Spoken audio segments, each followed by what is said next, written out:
Hi guys! Napaka-special ng araw na to para sa aming family. Our daughter just received her academic award from her school.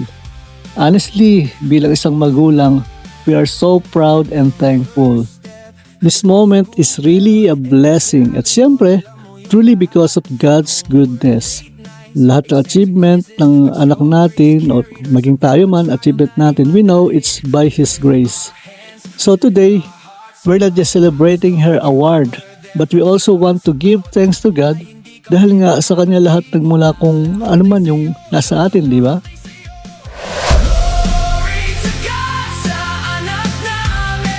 Siyempre, after ng awarding ceremony, we decided to celebrate sa Cafe Evita at located ito sa Paombong, Bulacan.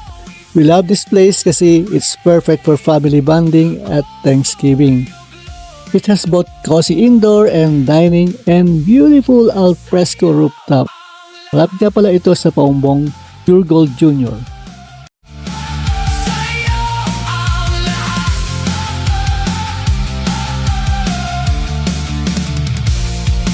Parents, prayers, teachers, guidance, friends, support. Ngayon nakikita namin dreams na nag-report sa awards night. We cheer with joy but we know it's you. Guys, look at this place. The ambience is just amazing.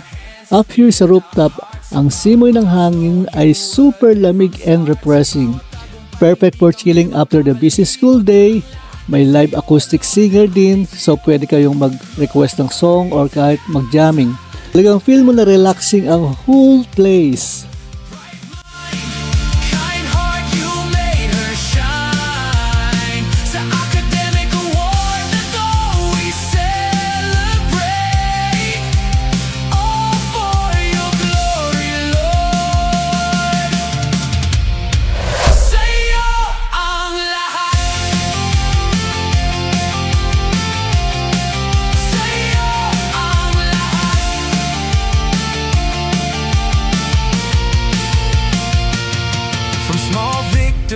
To big achievements, we honor you, Lord, sa bawat moment.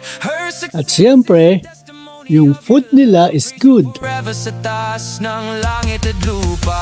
Glory to God sa anak namin. Oh, bright mind, kind heart, you made her shine. Sa academic award. So cheers to our daughter. Thank you, Lord, for this day and for every blessing in our lives. And thank you, Cafe Evita, for the perfect spot to celebrate and give thanks. Well, don't forget to always celebrate the little wins and give thanks to the Lord. It's the sweetest feelings. Bye! See you on our next video.